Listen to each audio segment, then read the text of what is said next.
Home and Lifestyle TV stops by Hatchett Rejuvenation to discuss trends in better living and wellness, including the importance of hormone balance for men and women and medical weight loss. Everything we talk about is let's fix a problem. How about let's prevent a problem? You really have a heart for your community. Aging does not necessarily mean deteriorating. Would you just want to just exist, or do you want to live? Please.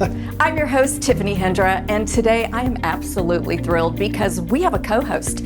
Joining us in the co-host chair is a pioneer in cellular health, a Harvard-trained urological surgeon, and a local legend, Dr. Lawrence Hatchett. Hello. Hello, Tiffany. Good to see you. So good to see you. We gained some incredible insight from Harvard-trained Dr. Hatchett about how his patients are thriving, thanks to modern options that you may not know about. Today, let's dive deeper into what it really means to live with vitality. I am all about it. Hormone optimization, weight loss therapies, and all of these life-changing advancements in men's urological health. I went through a transformation. You have all this Harvard training, which you think is the best. Yeah. And it is, and I'm grateful. But I then realized I was missing something. It's health and wellness, something we never talk about. Everything we talk about is let's fix a problem. How about let's prevent a problem? Yes. Aging does not necessarily mean deteriorating. Would you just want to just exist, or do you want to live? Patients are wanting to live, but unfortunately, many of us in medicine are just letting them exist by saying, just live with it. This journey has taken me in a great direction, and I'm a better doctor for it. So you're about thriving, not just surviving. I did the same thing, living in survival mode, and then you just don't know how to get out of it unless you have the right guidance. Have you ever wondered sometimes why the health seems to be going backwards? Yeah. When we are supposed to be the leaders of Yeah. healthcare. Like they said, fix the food, fix the problem. Yes. And that's what we're seeing in America now. But fix the hormones also fix the problem. Please, please. Dr. Hatchett tells us that hormone levels in men and women at any age are critical to basic body functioning. He mentions that as we age past the age of 30, it is common for the body to produce lower amounts of hormones each year, leaving many men and women experiencing fatigue, moodiness or depression, poor sleep quality, foggy-brained, decreased libido, and many more unwanted symptoms. Many patients tell him they just don't feel like themselves anymore. So tell me, how much time in medical school did you spend learning about hormones? Pretty much zero. There you go, folks. Maybe 1 hour, maybe. Wow. I then realized I wanted to be a hormone certified specialist, but more so a bioidentical hormone specialist. And there's a difference. I choose bioidentical. This is all so exciting. I can't wait to get into it. But what changed the outlook? I started listening to patients. How about that? I started to care more. I stopped becoming so much of a technician. I was trained just to cut this way, suture this. And I stepped back and I said, I could be better than this. Choose to treat the whole human being. Yes. I started looking at all the different diseases that come from lack of hormones and weight gain. Yes. And I stepped back and I said, I can help these people. I'm a doctor that cares. How often do you get a patient coming in saying, well, my doctor said this is just part of aging? Every day, all the time. I bet. There seems to be a bias against treating women more so than a man. A man could come in and say, I want hormones. They may or may not get it, but at least they're gonna think about it. A woman says, I just feel all these symptoms. And they have scared them out of getting their estrogen. Later, they change their mind finally. They didn't realize all the things they were causing by not giving a woman her estrogen. All the other things, other problems. Well, I was even shocked when I learned that women needed testosterone when I got my own blood work done and I was -3. And I was dragging and I was moody and I had anxiety. So, and the funny thing is, it comes on really gradual, you don't know what's going on, and then bam, what I say, it's like a Mack truck. A Mack truck hits you. Women are in need, they're suffering. If you had a quiz that said, what is the most common hormone in a woman's body, the most prevalent? Is it estrogen? Is it progesterone? Or is it testosterone?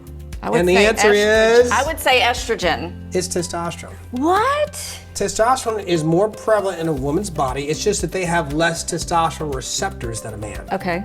They don't get all these side effects. All these things that are misunderstood. Oh, will it change my voice? Will I get masculine? Will I get whiskers? Will I got this and that? Not the doses that you're being treated for.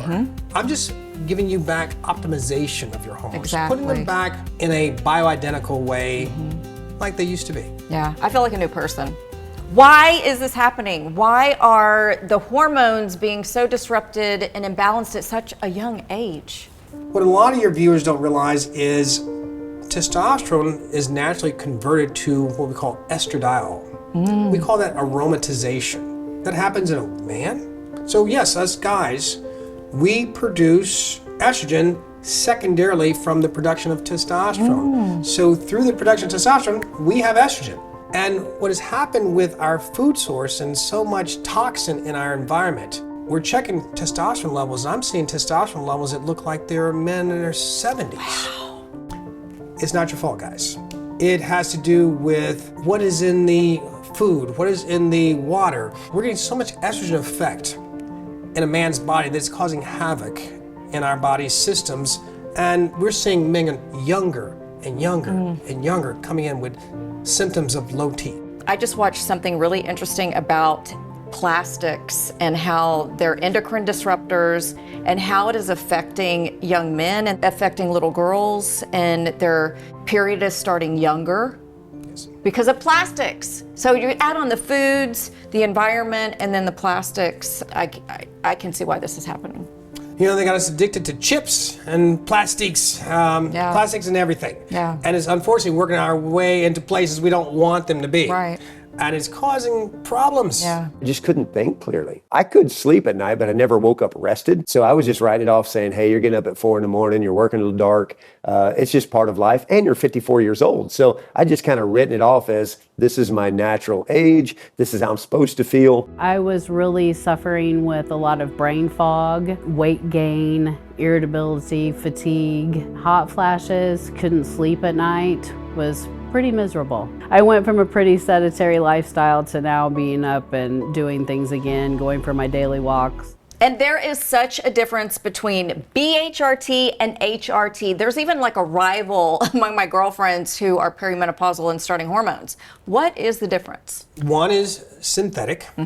One is plant-based. Okay. One is pharmaceutical product. One is what our body recognizes as similar to our own. And that is one of the main differences. But also it is the delivery system. One is a shot, injection, and the other one is a hormone pellet. So let's talk about these pellets, because what does that mean? Well, it's very tiny. We put the pellet in, blood flows around the pellets, and it'll take what it needs. Do you feel them? No, you don't. Do they stay? No, they're absorbed. These are some of the questions we get from patients. What should they be looking for and paying attention to? The most common complaint, male, female, fatigue. Yep. I am just exhausted. Yep. I come home at the end of the day, I don't want to do anything. Then it gets down to other things such as, I have such bad joint aches and pains. Then the closer a woman is to menopause, perimenopause, I hear more of the night sweats, hot flashes, brain fog. Yeah. And then lastly, things like it could be anxiety or I just can't sleep. So those are the most common things. But also it's about getting people properly balanced. Yeah. Within 7 days, I had energy, I had mental clarity. I went from having to be creative in a 2-hour window every day where I seemed to have that energy to pretty much being able to do it anytime. Yeah, I can't imagine a life without testosterone. Once you do it, it gives you the clarity, it gives you the energy, you feel rested, you feel better every day. I tell all my friends, you have to do this, because I can't imagine living a life that is drained and taxing. It's been one of the best things in my health that I've ever added, and it's really inexpensive. It's a great bang for the buck. Women are being ostracized for being angry women. They're biting people's heads off. They can't control their emotions. The slightest things set them off, and I don't think that's fair. I always say that if a man came in talking about, I need testosterone, they think it's a national emergency, call the president. But a woman, they can't even get their doctor to listen. Like, okay, next patient, okay, that'll be fine. I'll see you in 6 months. If it's a husband, I say, I'd like your wife to come in. Yep. and vice versa. Right. There's a You're couple. saving marriages. I'm saving marriages. You're saving marriages. Thank you for doing what you do then. Thank you for listening to us. My pleasure. It's huge.